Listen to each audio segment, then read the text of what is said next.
Assalamualaikum warahmatullahi wabarakatuh. Hamdan syukran lillah, salatan wa salaman ala rasulillah alladzi la nabiyya ba'dah, amma ba'd.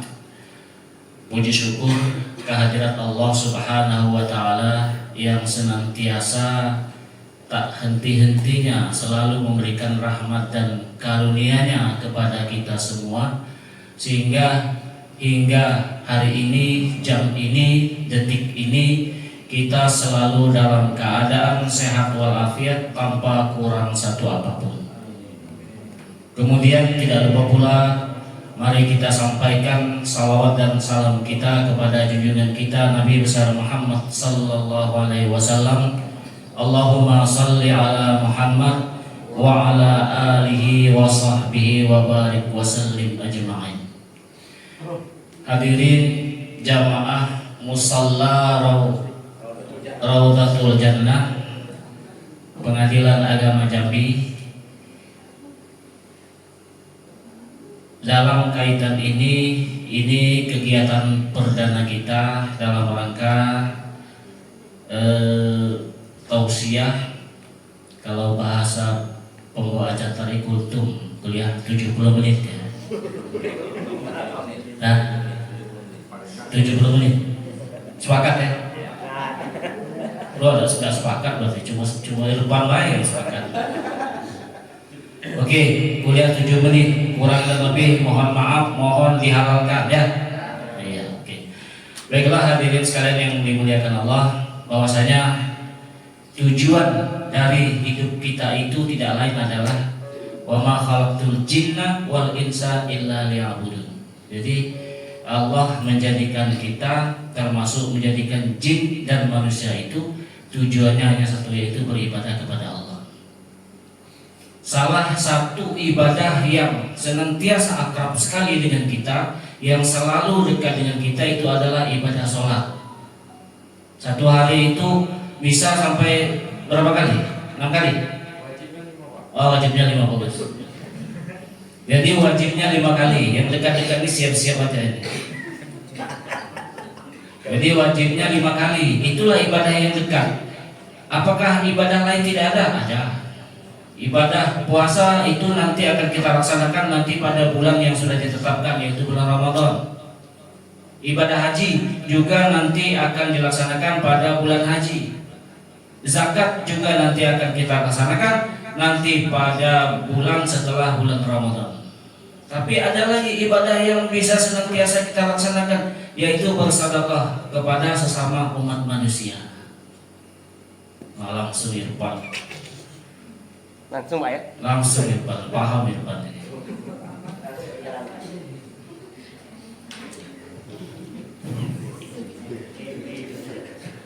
Jadi di samping sholat juga ada sedekah.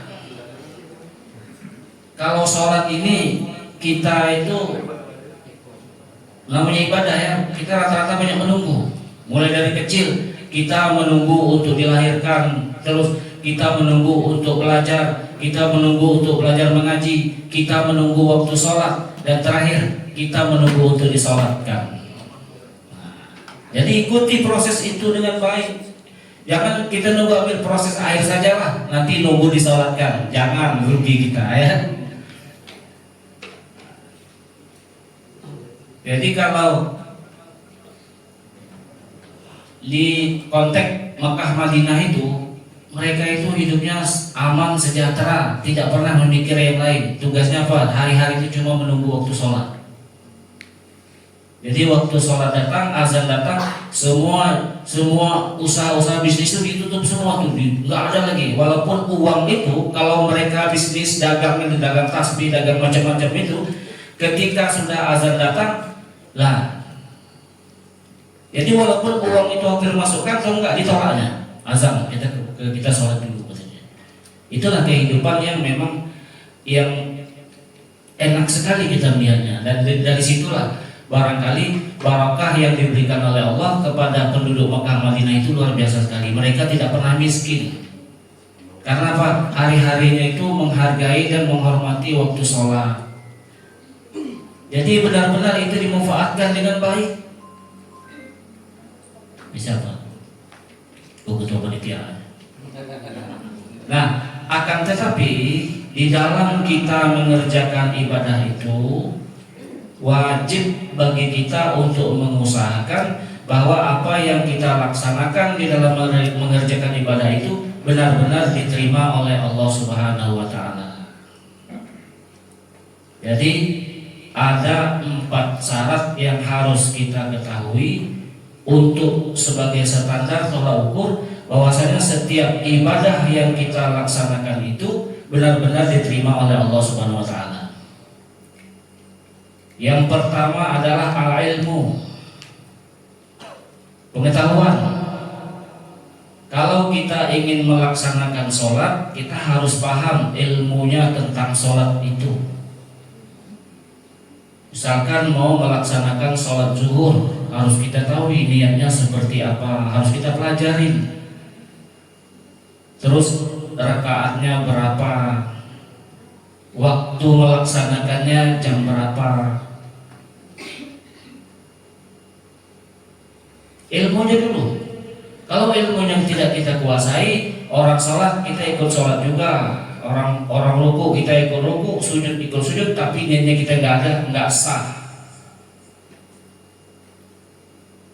Man amila amalan bi ghairi ilmin fahuwa raddun. Itu kaidah usulnya. Siapa orang yang mengerjakan sesuatu tanpa pengetahuan, maka apa yang dikerjakannya itu adalah ditolak, batal. Jadi kalau ingin memastikan apa yang kita kerjakan itu benar-benar diterima oleh Allah Subhanahu wa taala, maka kuasai dulu ilmunya.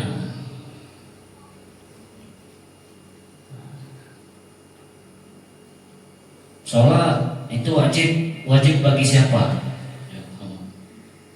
Sholat wajib bagi yang beragama Islam. Bagi beragama Islam, ya. Orang gila wajib nggak? Enggak Pak. Enggak. Anak bawah umur wajib nggak? Belum diwajibkan kalau belum balik Pak, cuman diajarkan. Balik itu apa? Masa sudah diwajibkan untuk beribadah Pak.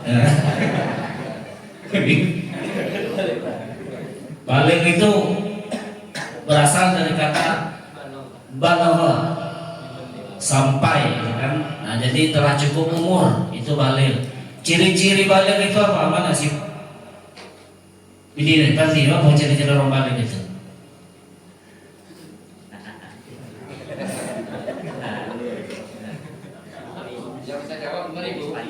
Udah berkumis. Udah berkumis kata beliau, ciri-ciri orang balik itu udah berkumis. Siapa yang belum berkumis? Bapak ini terlalu belum berkumis.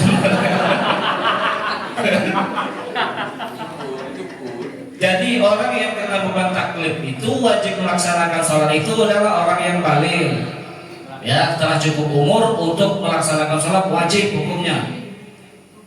Yang tidak wajib orang yang lupa ingatan, belum balik, orang gila. Berarti kalau kita tidak sholat berarti kita termasuk orang apa? Nah, yang sini Balik Pak. belum balik ya. Oke. Nah, jadi kuasai dulu ilmunya, baru kita bisa meyakinkan diri kita bahwasanya apa yang kita laksanakan itu adalah benar-benar sesuai dengan yang disyariatkan oleh Allah Subhanahu wa taala. Itu yang pertama, al-ilmu. Kemudian yang kedua, muwafaqatus syurut wal arkan wal adab. Syaratnya cocok, rukunnya cocok, dan adabnya sesuai. Misalkan kita mau melaksanakan ibadah sholat, syaratnya apa? Mana dari YN ini? Uin mana Uin? Pasti nggak ada yang apa syarat sholat itu? Bersih. Terus apa lagi? Berwudu ya bersih lah. Bersuci itu ada 2, ya. Bersuci dari hadas besar, kemudian hadas kecil. Hadas besar apa? Junub. Apa itu junub? Wa in kana junuban fatahharu. Ya. Wa in kana junuban fatahharu. Mana isimnya? Nggak ada isim karenanya itu. Jadi jika kamu dalam keadaan junub fatahharu maka bersuci. Bersuci ini kan ada dua. Satu apa? Salah satunya berwudu. Satu lagi apa? Mandi wajib. Mandi wajib. Ya tahu. Dalika.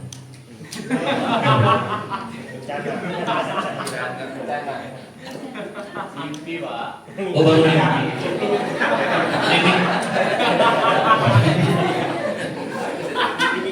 Jadi bersuci itu ada dengan cara mandi, ada dengan cara berwudu. Nah, syarat utama melaksanakan sholat itu adalah pertama bersih, bersuci, berwudu. Kemudian apa lagi? Menutup aurat. Jangan sholat pakai celana pendek, nggak boleh.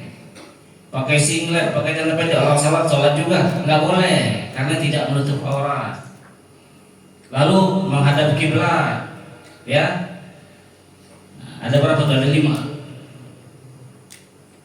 Terus waktu sholatnya masuk.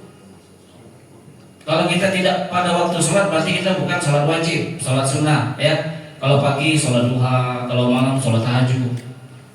Tapi kalau yang sudah diwajibkan 5 waktu, itu kita menunggu waktu masuk sholat baru kita sholat. Kemudian sholatnya itu di tempat yang bersih. Nah itu diantara ini syarat. Kemudian rukun sholat itu ada berapa? 13. Ya, takbiratul ihram. Niat dulu, niat usolli fardhu subhi. Baru nanti masuk lagi ke takbiratul ihram, baru nanti membaca Al-Fatihah dan lain sebagainya hingga terakhir tertib salam. Nah, ini dikuasai. Kalau sudah tahapan ini kita ikutin, semua sudah kita ikutin sesuai dengan muwafaqatus surut wal arkan dan terakhir adabnya. Ketika sholat HP berbunyi kita angkat, tunggu dulu bos, saya lagi sholat, sah nggak? Nah, batal ya? Itu adabnya nggak ada tuh, udah tahu HP berbunyi, udah tinggalin aja HP itu. Cuman mengganggu yang lainnya jadi batal. Jadi yang kedua itu muwafaqatus surut wal arkan wal adab. Yang ketiga adamul muftilat wal makruhat. Tidak ada hal-hal yang membatalkan sholat maupun yang dibenci oleh Allah Subhanahu wa taala. Misalkan lagi sholat, kita berjalan ke belakang mundur, nggak tahu apa jalan, nanti sambung lagi sholatnya, itu batal itu. Atau tiba-tiba lagi buang-buangin, batal sholatnya itu.